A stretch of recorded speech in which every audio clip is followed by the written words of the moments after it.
देश के करोड़ों लोग सुख चैन की नींद सो गए।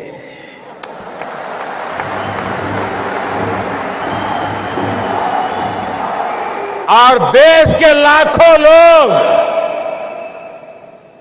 नींद के लिए गोलियां खरीदने जा रहे हैं, गोलियां नहीं मिल रही है।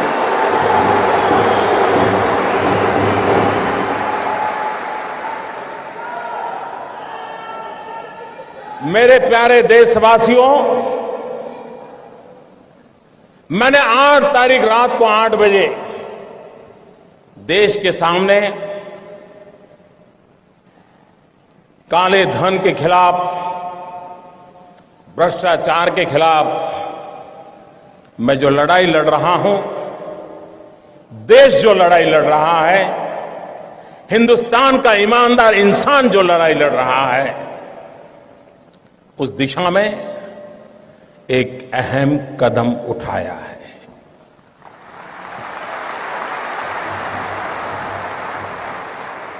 लेकिन कुछ लोग हैं जो अपने ही ख्यालों में खोए रहते हैं। वे अपनी नाप पट्टी लेकर के ही किसी को नापते रहते हैं और उसमें फिट नहीं होता है तो देखते हैं यार कुछ गड़बड़ है। अगर इस देश के अर्थशास्त्रियों ने,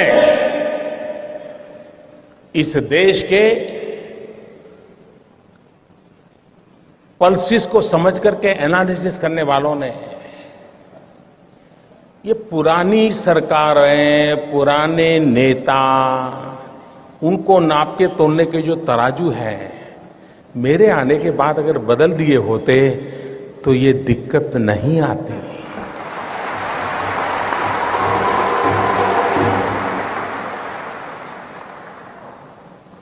उनको समझ आना चाहिए था कि ऐसी सरकार देश ने चुनी है जिसके पास से देश की अपेक्षा है। आप मुझे बताइए भाइयों बहनों, 2014 में आपने वोट दिया था, भ्रष्टाचार के खिलाफ दिया था कि नहीं दिया था? आप मुझे बताइए, आपने एक काम करने के लिए मुझे कहा था कि नहीं कहा था? काले धन के खिलाफ काम करने के लिए आपने मुझे कहा था कि नहीं कहा था? आपने मुझे कहा था तो मुझे करना चाहिए कि नहीं करना चाहिए?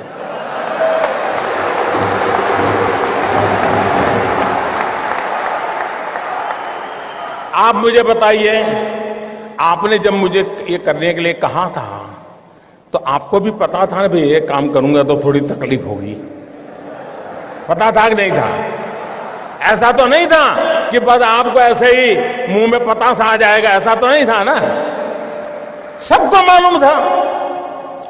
ये सरकार बनने के तुरंत बाद हमने एक सुप्रीम कोर्ट के निवृत्त न्यायमूर्ति के नेतृत्व में स्पेशल इन्वेस्टिगेशन टीम बनाई, SIT। दुनिया में कहां कहां ये कारोबार चल रहा है, इस पर ये टीम काम कर रही है और हर 6 महीने वो सुप्रीम कोर्ट को रिपोर्ट कर रही है। ये काम पहले वाली सरकारें टालती रही थी, हमने किया था। अपने यहां कहावत है, पुत्र के लक्षण पालने में। जब मेरी पहली कैबिनेट में पहले ही दिन ऐसा बड़ा कड़ा निर्णय करता हूं तो पता नहीं था कि मैं आगे करने वाला हूं जी। मैंने छुपाया था क्या? कुछ नहीं छुपाया मैंने। हर बार मैंने ये बात कही है और आज मैं आपको इसका ब्यौरा दे रहा हूं। देश मुझे सुन रहा है। मैंने देश को कभी अंधेरे में नहीं रखा है, मैंने देश को कभी गलतफहमी में नहीं रखा है, खुल करके बात कही है और ईमानदारी से।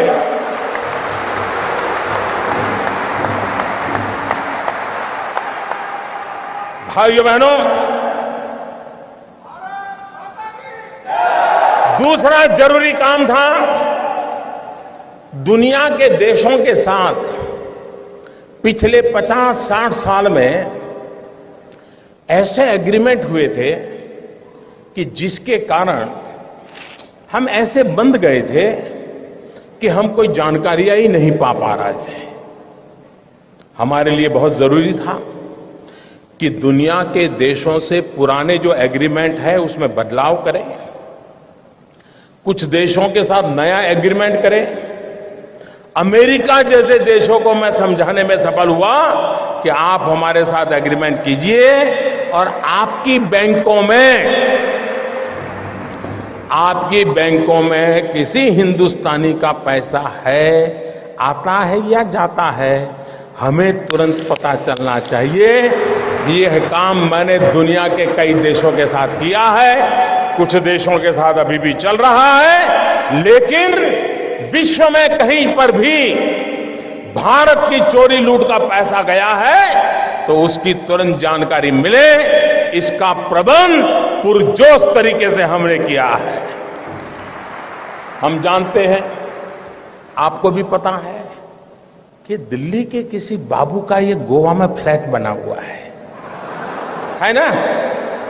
मैं गोवा के बिल्डरों से मेरी शिकायत नहीं है, उनका तो काम है मकान बेचना, लेकिन गोवा में जिसकी 7 पीढ़ी में कोई गोवा रहता नहीं है, वो पैदा हुआ कहीं और, काम कर रहा है दिल्ली में, बड़ा बाबू है, फ्लैट खरीदा गोवा में। किसके नाम?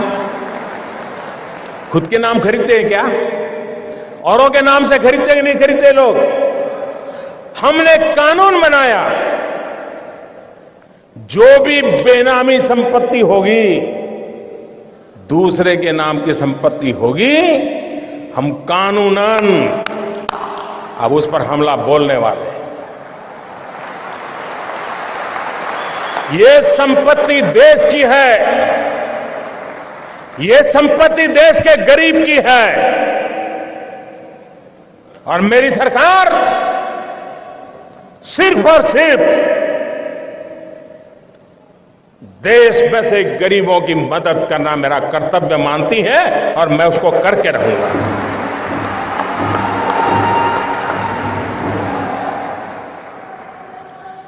हमने देखा है, घर में शादी हो, ब्याह हो, कुछ काम हो, ज्वेलरी खरीदते हैं, बीवी का जन्मदिन हो, ज्वेलरी खरीदते हैं, कभी सोना खरीदते हैं, और ज्वेलर भी कोई बात नहीं, ले जाइए साहब, थैला भर करके ले आइए, ले जाइए, न बिल देना, न लेना, न कोई हिसाब रखना, कुछ नहीं साहब। चल रहा था कि नहीं चल रहा था? सब कैश चलता था कि नहीं चलता था? ये कोई गरीब लोग करते थे क्या? ये बंद होना चाहिए कि नहीं होना चाहिए? हमने नियम बनाया कि 2 लाख रुपए से ज्यादा अगर आप गहने खरीदते हैं, ज्वेलरी खरीदते हैं, तो आपको आपका पैन नंबर देना पड़ेगा ही। इसका भी विरोध हुआ था। आप हैरान होंगे, आधे से ज्यादा पार्लियामेंट के मेंबर, आधे से ज्यादा मुझे यह कहने के लिए आए थे कि मोदी जी ये नियम मत लगाओ, और कुछ लोगों ने तो चिट्ठी लिखित में मुझे चिट्ठी लिखने की हिम्मत की है। जिस दिन मैं उसको पब्लिक में करूंगा, शायद पता नहीं वो अपने इलाके में जा पाएंगे कि नहीं जा पाएंगे।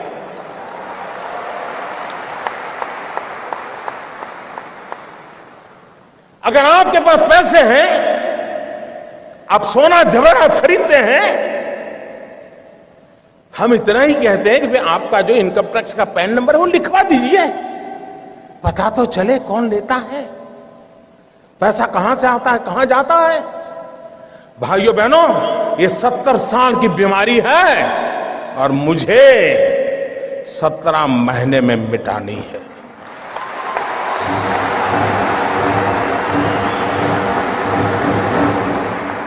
भाइयों बहनों,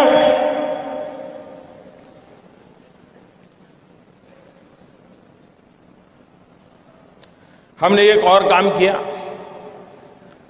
पहले की सरकारों ने भी किया था। ये जो ज्वेलर्स है, क्योंकि ज्यादातर हमारे यहां सोना वगैरह की बात करा, उन पर कोई एक्साइज ड्यूटी नहीं लगती थी। पहले सरकार ने लगाने की कोशिश की, बहुत कम लगाई थी, लेकिन सारे ज्वेलरों की संख्या बहुत कम है। एक गांव में एक आध दो ही होते हैं, बड़े शहर में 50-100 होते हैं, लेकिन उनकी ताकत बड़ी गजब है साहब। अच्छे अच्छे एमपी उनके जेब में होते हैं।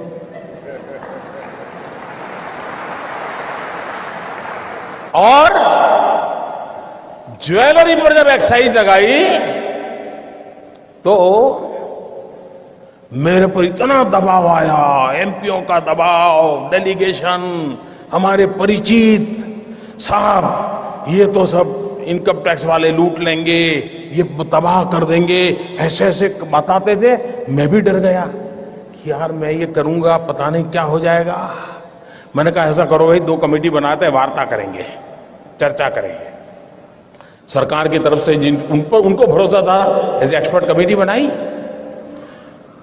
पहले वाली सरकारों को ये प्रयास वापस लेना पड़ा था। साहब मैं ईमानदारी से देश चलाना चाहता हूं, मैंने वापस नहीं लिया। मैंने ज्वेलरों को विश्वास दिलाया कोई आपसे ज्यादती नहीं करेगा, और अगर कोई इनकम टैक्स वाला ज्यादती करता है, आपने मोबाइल फोन से उसका रिकॉर्डिंग कर लीजिए, मैं उसके खिलाफ काम करूंगा। ये कदम हमने उठाया था। जिनको पता हो, ये सारा देख करके समझ नहीं आता था क्या मोदी क्या करेगा आगे। लेकिन अगर आप अपनी दुनिया में इतने मस्त थे कि और पॉलिटिकल पार्टी की तरह ये भी आकर के चला जाएगा, मैं भाइयों बहनों कुर्सी के लिए पैदा नहीं हुआ।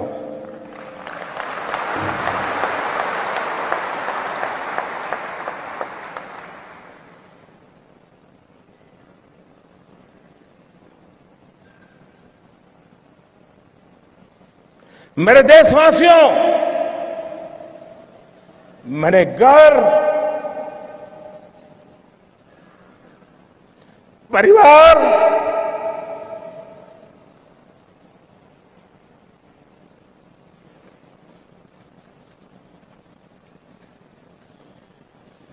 सब कुछ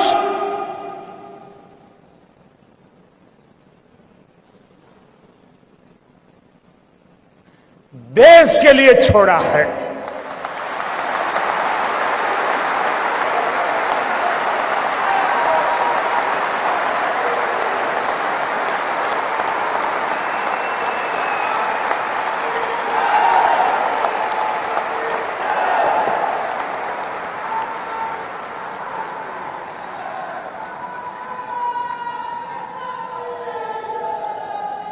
हमने दूसरी तरफ ये भी जोर लगाया,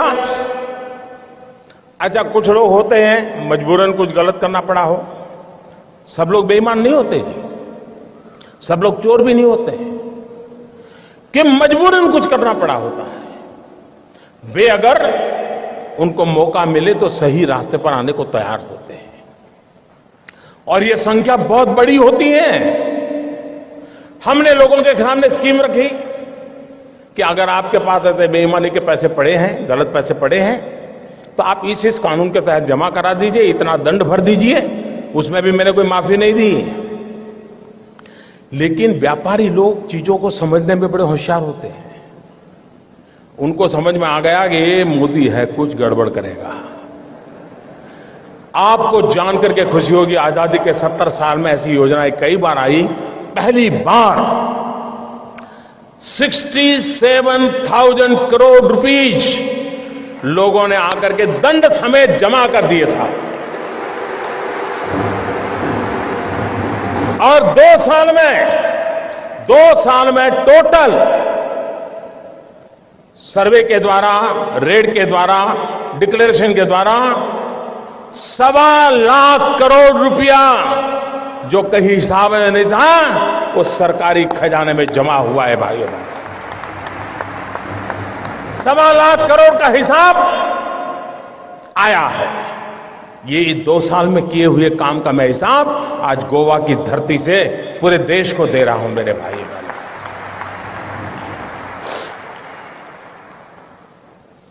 उसके बाद हमें मालूम था मुझे क्या करना है। हमने जनधन अकाउंट खोले। जब मैं ये स्कीम लेके आया था तो मेरी कैसी मजाक हुई थी, पार्लियामेंट में भाषण कैसे हुई थी आपको याद होगा। मुझे पता नहीं क्या क्या कहा जाता था। उनको लग रहा था कि मोदी के बाल नोच लेंगे तो मोदी डर जाएगा। अरे मोदी को जिंदा जला दोगे तो भी मोदी डरता नहीं।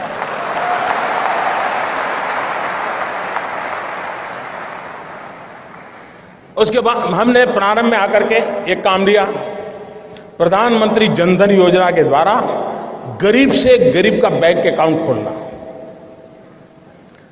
उस समय लोगों को समझ नहीं आया कि मोदी बैंक अकाउंट खोला कौन रहा है। अब लोगों को समझ आएगा कि इस बैंक अकाउंट का क्या फायदा होने वाला है।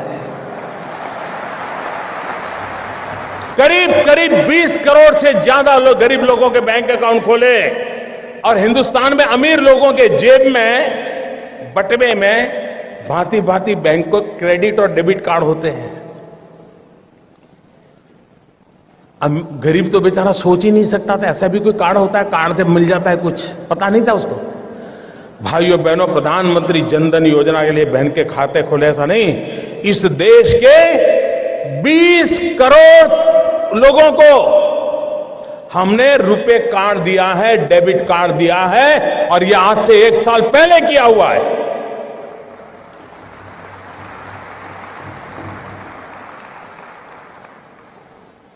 उस डेबिट कार्ड से अगर उसके खाते में पैसे हैं, वो बाजार से कोई भी चीज खरीद सकता है, उसकी व्यवस्था उसमें उपलब्ध है भाई।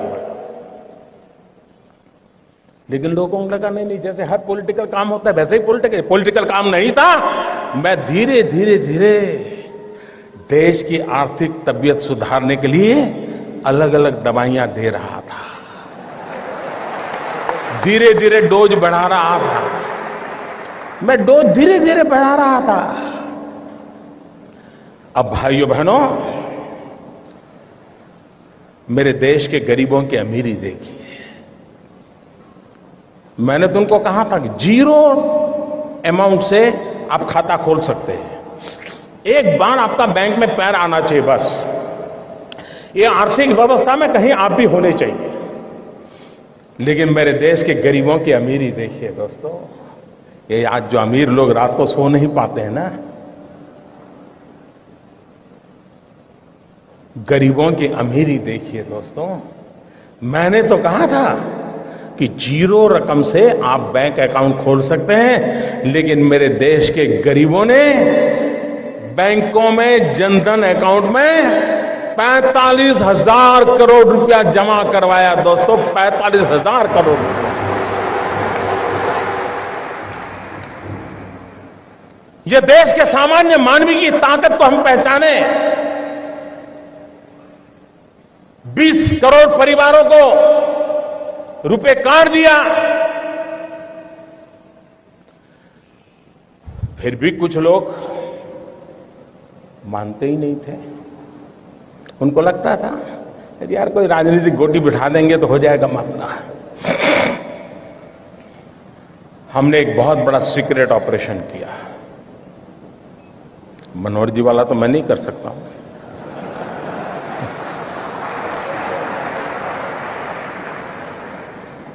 दस महीने से काम पे लगा रहा। एक छोटी विश्वस्त टोली बनाई, क्योंकि इतनी नई नोटें छापना, नोटें पहुंचाना बड़ा कठिन, चीजें छिपाना बड़ा सीक्रेट रखना, वरना ये लोग ऐसे होते साहब, पता चल जाए तो साहब अपना कर लेंगे।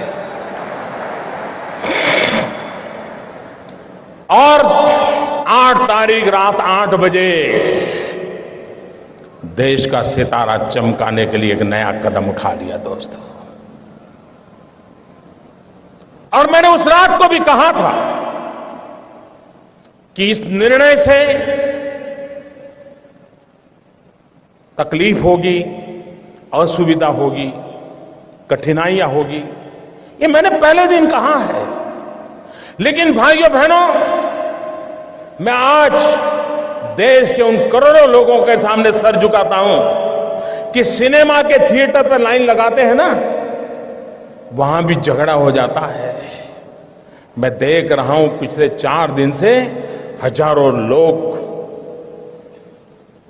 पैसों के लिए कतार खड़ा के लगे हैं, लेकिन हर एक के मुंह से एक ही आवाज आ रही है कि ठीक है, मुसीबत हो रही है, तकलीफ हो रही है, पैर दुख रहे हैं, लेकिन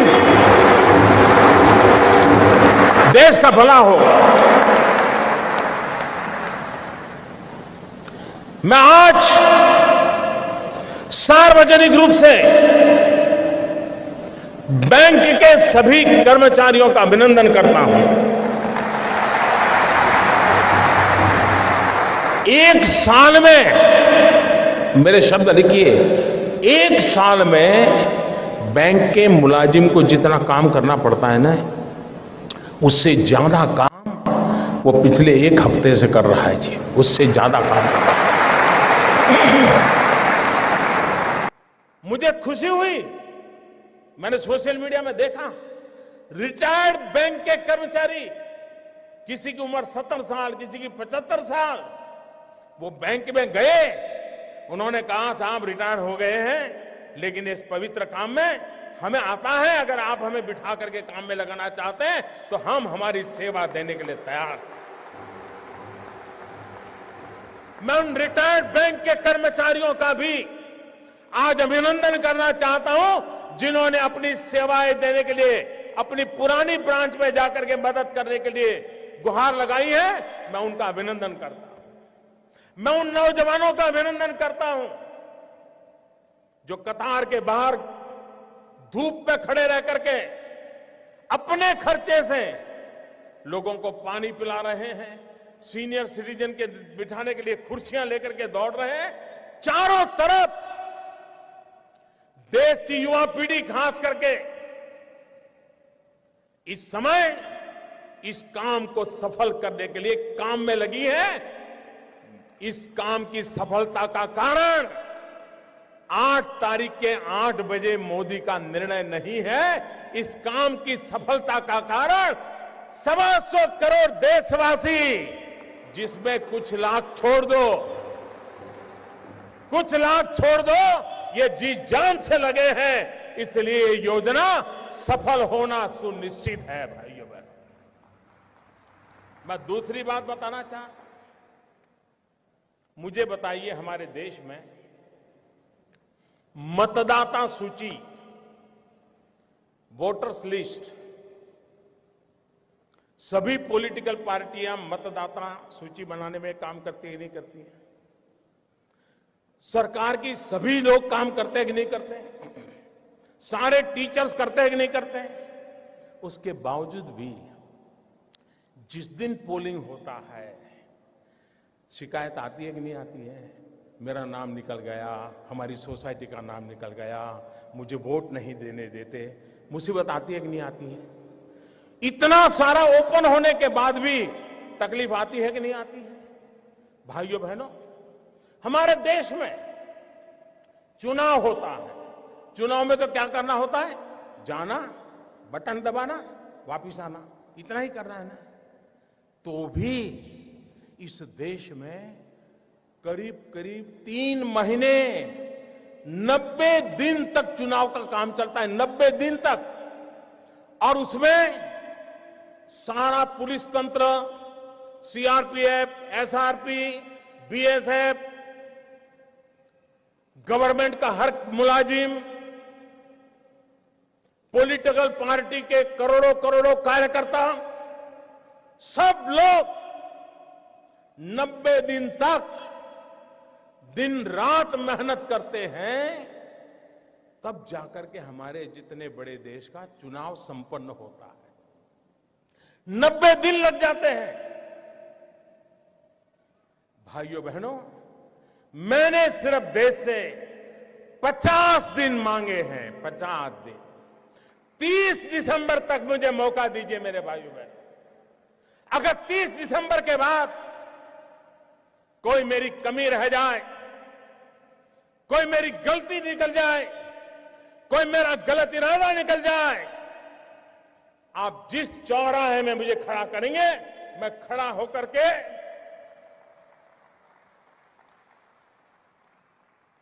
देश जो सजा करेगा वो सजा भुगतने के लिए तैयार हूं।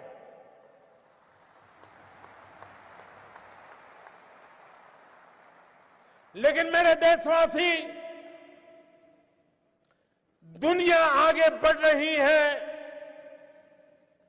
भारत की ये बीमारी देश को तबाह कर रही है। 800 मिलियन,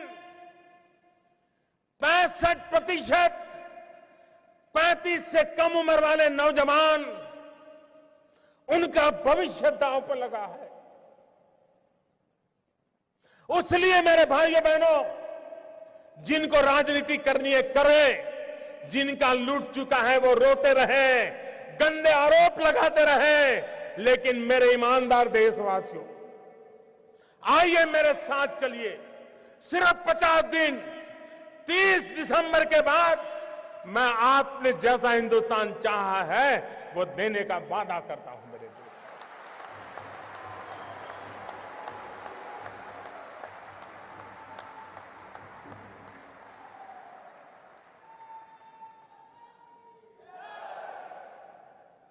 मेरे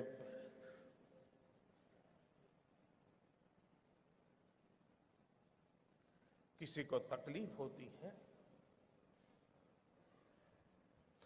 पीड़ा मुझे भी होती है। ये मुद्दा मेरे अहंकार का नहीं है।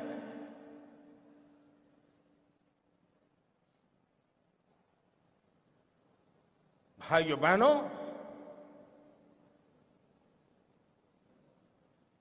मैंने बुराइयों को निकट से देखा है।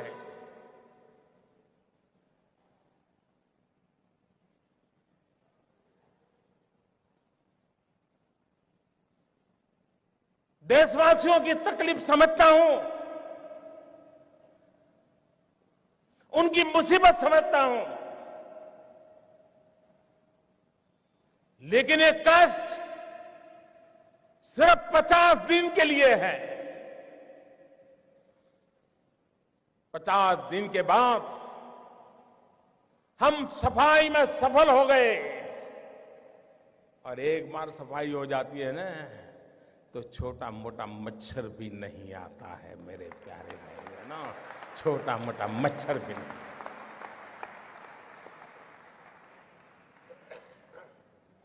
मुझे विश्वास है, मैंने लड़ाई ईमानदार लोगों के भरोसे शुरू की है, और ईमानदार लोगों की ताकत पर मुझे पूरा विश्वास है, पूरा यकीन है, पूरा भरोसा है।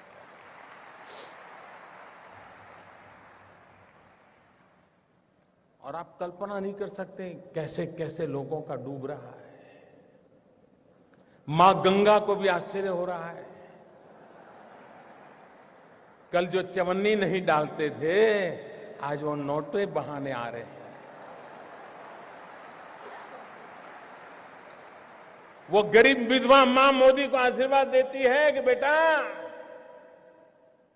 कभी बेटा या बहू देखते नहीं थे, कल आए थे 2.5 लाख बैंक में जमा कराने के लिए। उन गरीब विधवा माओं के आशीर्वाद देश की सफलता के यज्ञ को आगे बढ़ाएंगे। और आपने देखा कैसे कैसे लोग 2G स्कैम, कोयला स्कैम, अरबों खरबों, मालूम है ना साहब, मालूम है ना। आज 4,000 रुपया बदलने के लिए लाइन में खड़े रहना पड़ता है जी।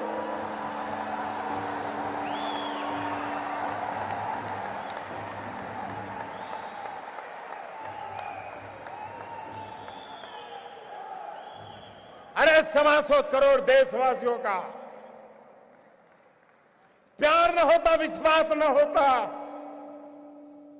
सरकारें तो आती और चली जाती। मेरे भाइयों बहनों, ये देश अजरा अमर है, ये देश का भविष्य उज्जवल है। इस उज्जवल भविष्य के लिए कष्ट झेलना, कुछ मैं कभी कभी हैरान हूं। अभी कल मुझे एक पत्रकार बंधु से बात हुई, मैंने, आप तो मुझे दिन रात कहते हो मोदी जी बस युद्ध हो जाए, युद्ध हो जाए। मैंने कहा फिर तकलीफ होगी तो क्या करोगे? बिजलियां बंद हो जाएगी, चीजें आना बंद हो जाएगी, रेलवे कैंसिल हो जाएगी, रेलवे में फौज के लोग जाएंगे, आप नहीं जा पाएंगे, तब क्या करोगे? अच्छा, बोले ऐसा होता है। कहना बड़ा सरल होता है भाई, उपदेश देना बड़ा सरल होता है। जब निर्णय करते हैं तब उसके साथ चलना सामान्य मानवी की कोई तकलीफ नहीं होती है।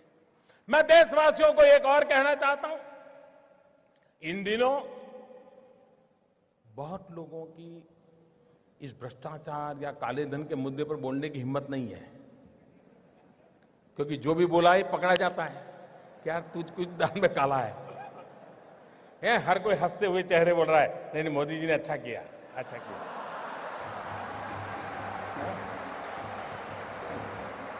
फिर किसी दोस्त को फोन करता है, यार कोई रास्ता है?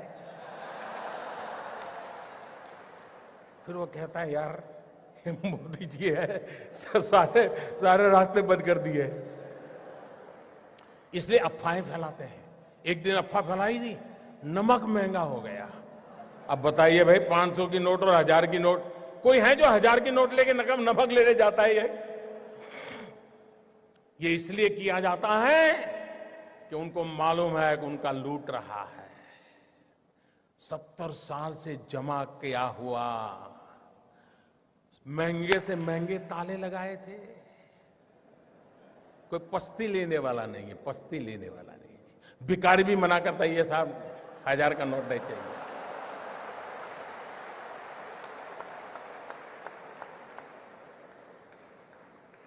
भाइयों बहनों, ईमानदार को कोई तकलीफ नहीं है। कुछ लोग अपनी नोट कहते हैं, मुझे सच मालूम नहीं, लेकिन चर्चा चल रही है, कहते 450 में बेच रहा है, कोई 500 की नोट, कोई 300 में दे रहा है। मैं देशवासियों कहता हूं, आपका 500 रुपये में से एक नया पैसा कर्म करने की ताकत किसी की नहीं है। आपका 500 रुपया मतलब 499 एंड 100 पैसा पक्का।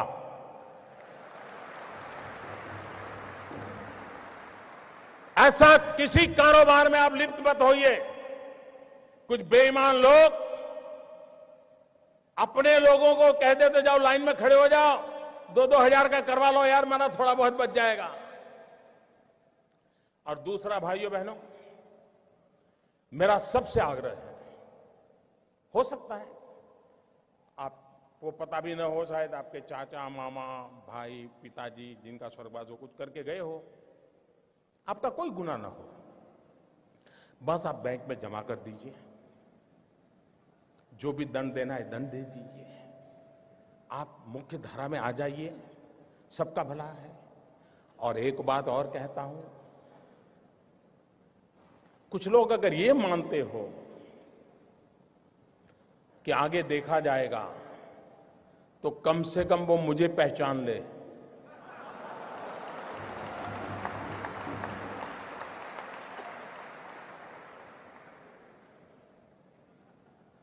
देश आजाद हुआ तब से अब तक का आपका कच्चा चिट्ठा मैं खोल दूंगा। जिनके पास ये बेईमानी का है वो मान के चले कागज का टुकड़ा है, वो ज्यादा कोशिश ना करें, ज्यादा कोशिश ना करें, वरना सरकारी मैं इसके लिए अगर 1 लाख नए लड़कों को नौकरी देनी पड़ेगी दूंगा और कोई इसी काम में लगाऊंगा। लेकिन देश में ये सारा कारोबार बंद चल रहा है, उसको बंद करना है। और अब लोग मुझे समझ गए हैं, इतने दिन उनको समझ नहीं आया, लेकिन जरा एक डोज ज्यादा आया तो समझ आया। लेकिन ये एंड नहीं है, ये पूर्ण विराम नहीं है। मैं आज खुल करके कहता हूं, ये पूर्ण विराम नहीं है। देश में भ्रष्टाचार, बेईमानी बंद करने के लिए मेरे दिमाग में और भी कई प्रोजेक्ट चल रहे हैं।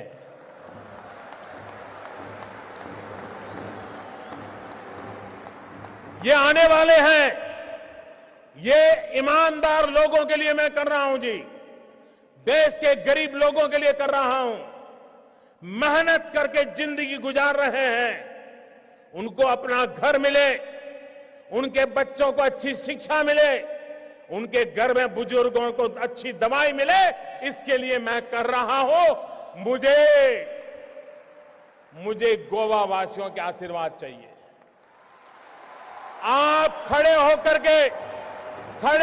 के ताली बजा करके मुझे आशीर्वाद दें। देश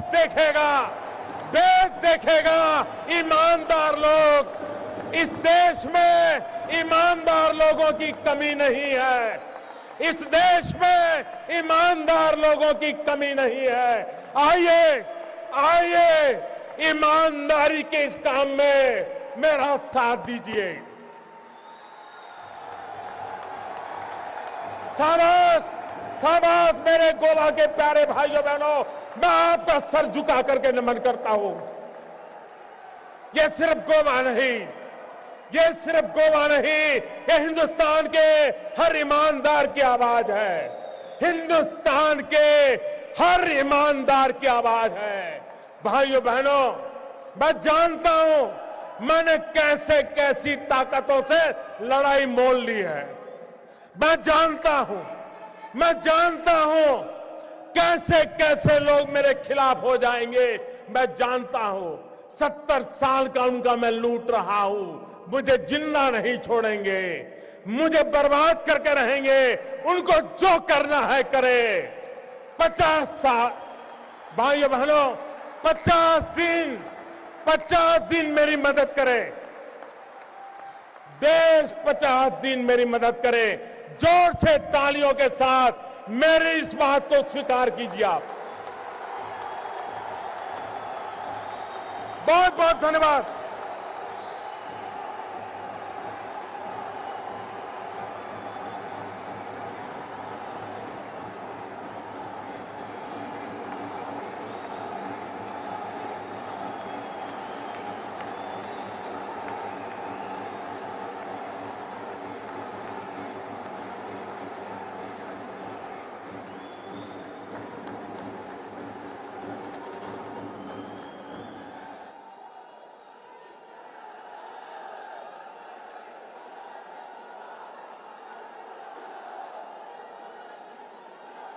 देश के उज्जवल भवितव्य के लिए कर्तव्यपूर्ण वचनों और कार्य के प्रति हम सधन्यवाद प्रकट करते हैं। हम भी आबद्ध है, प्रतिबद्ध है। भारतात गोयची एक वेगळी सया आणि ताजेर प्रधानमंत्र्यांची असा एक खाशेली माया। आपका एक विशेष अनुग्रह गोवा राज्य पर हमेशा हमेशा रहेगा। हम आभारी हैं। भविष्य में भी आपके मार्गदर्शन से देश की विकास की गति और रोशन में रहेगी। फिर एक बार गोवा वासियों की ओर से सधन्यवाद। परतून एकदा मागता वास्को ते सांगे आणि पेडणे ते काणकोण म्हणसर आयिल्ल्या सगळ्या जनतेकडे उभे राहून अभिवादनाची एक सलामी देशाचे प्रधानमंत्री श्री नरेंद्र मोदीजी हांका।